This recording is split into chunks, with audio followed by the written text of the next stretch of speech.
TF2 is one of the best video games ever made. Or is it? Alright, yeah, cheesy meme joke aside, it kind of is, but why? What makes TF2 so special that I, and presumably a lot of other people, hold it to such a high regard? How come so many people pick up this free game and either stop playing after a couple of hours because of the absence of any form of good tutorial, or they keep playing it for a very, very long time? Why is it that I refuse to grow tired of this over a decade-old game, even after playing it for almost 7 years myself? And what captivates me to keep producing content for this game in any way, even if you have to be insanely creative and original to even have fun making it? It is clearly a more sensible choice to just make content about any other game these days, yet I choose to stay with TF2.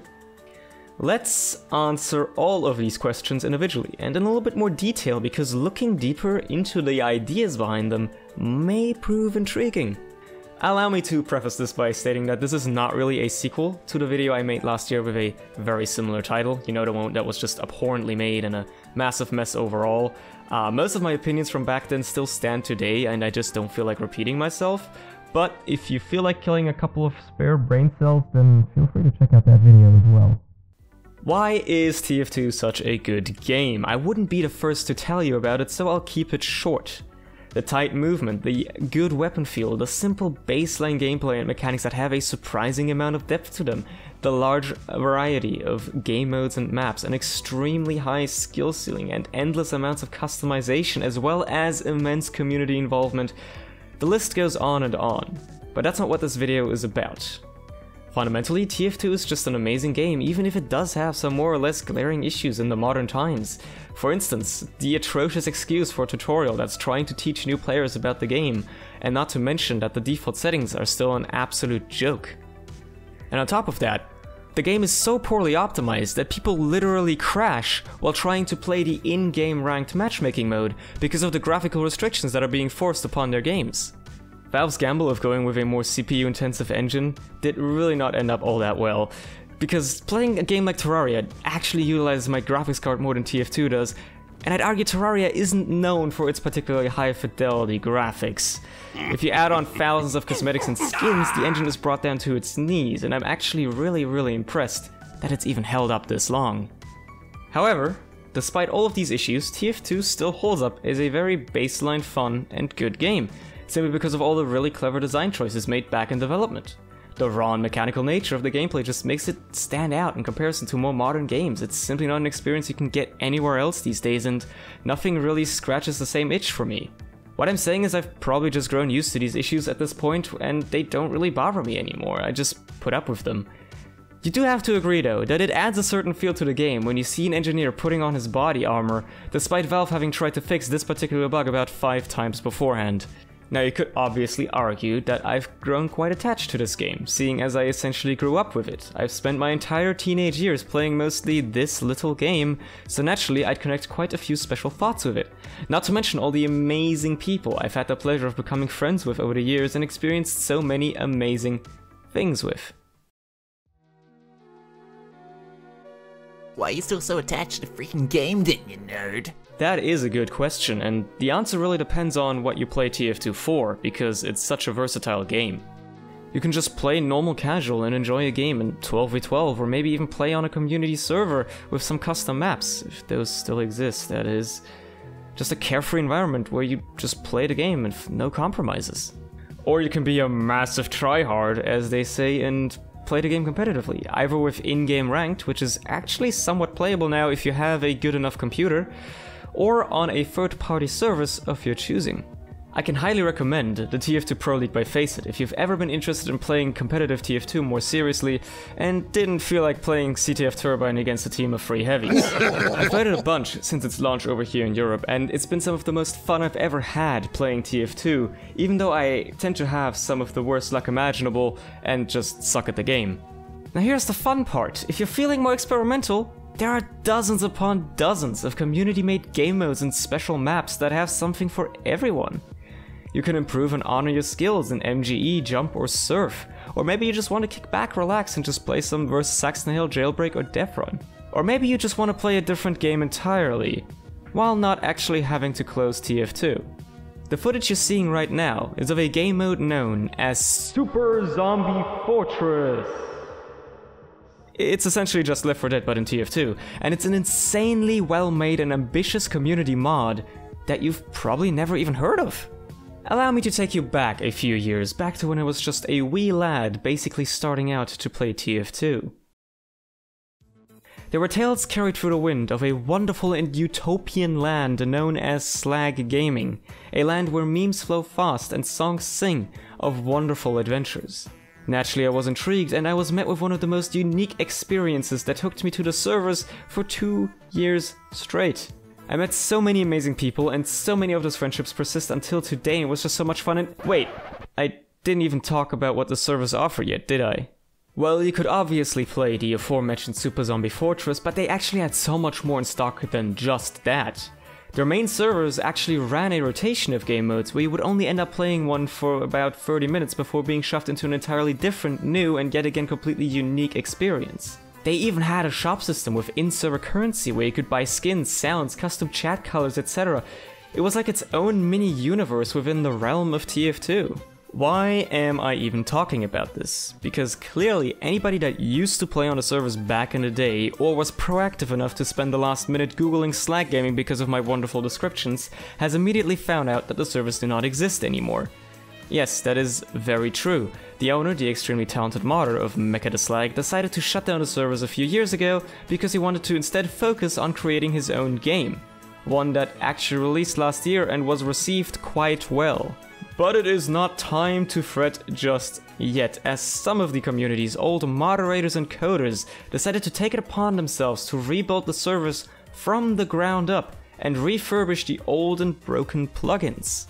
Picture Red Sun over Paradise, basically everything Slag used to be, but in the modern day and amplified to a new plane of existence! Okay, maybe not that incredible, but still special nonetheless.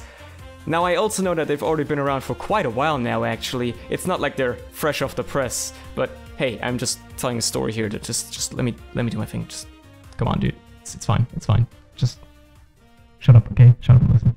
I did, however, more recently actually have the opportunity to check out their servers, and I was immediately overwhelmed with the strongest sense of nostalgia I have ever felt.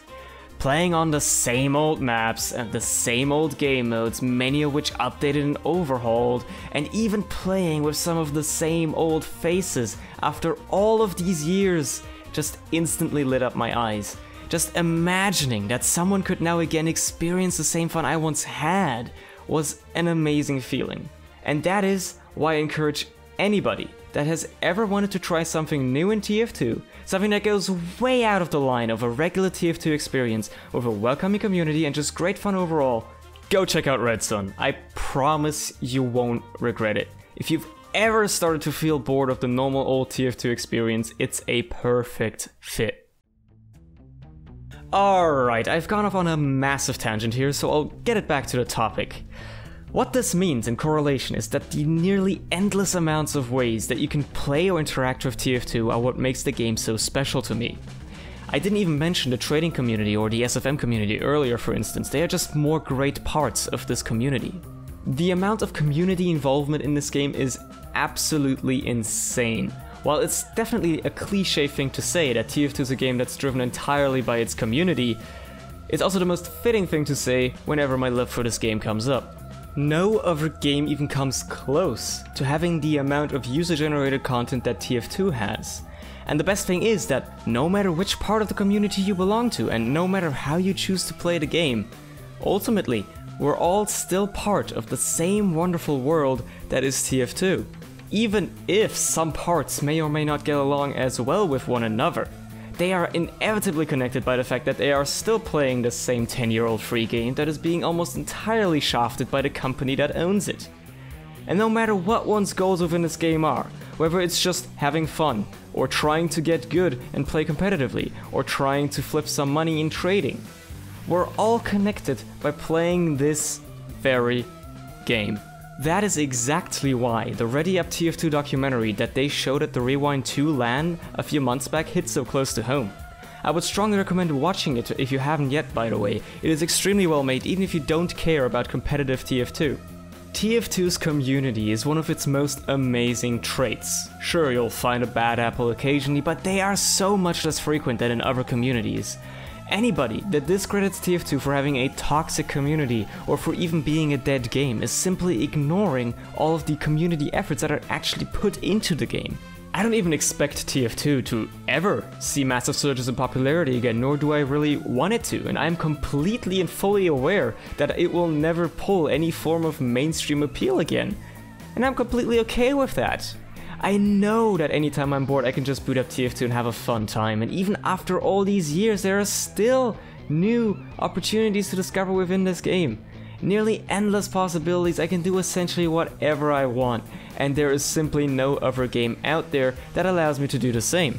It's just so incredibly special that I still occasionally learn new things or meet new people in this tiny old niche game. On the contrary, TF2 might be old, a broken mess, dead in the public eye, the community starved for attention, and if you wanted to have any success in terms of content creation, or even esports, other games would be a much more sensible choice. But despite that, TF2 remains to be my favorite game of all times, not just because of the memories I connect with it, but also because of the fact that I can still find enjoyment in playing it. I'm playing the game for different reasons now than I did 2 years ago, and back then I played it for different reasons than I did 4 years ago. And that's exactly what it boils down to: the versatility of TF2. There's always a reason for me to play the game. There's always a reason to come back, even if I grow tired for a while. Because once TF2 has sunk its nails into you, it's not letting you go. So the video is basically over, and if you've made it this far then thank you.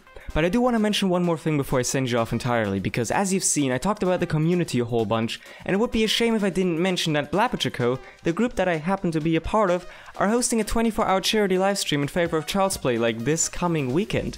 We've already raised a bunch of money, and it would be great to have as many people as possible come by for the festivities of the fun events and donate money and items for the kids. So, you know, I thought I'd maybe plug it a little bit. It's kind of important. You can even get a snazzy medal for donating, so, you know, there's a little bit of an incentive there. Who doesn't like snazzy medals? But yeah, it would be cool, you know, if you could check it out, maybe drop a few bucks that you have to spare for charity. That would be very nice. That's it really. Thank you. Goodbye.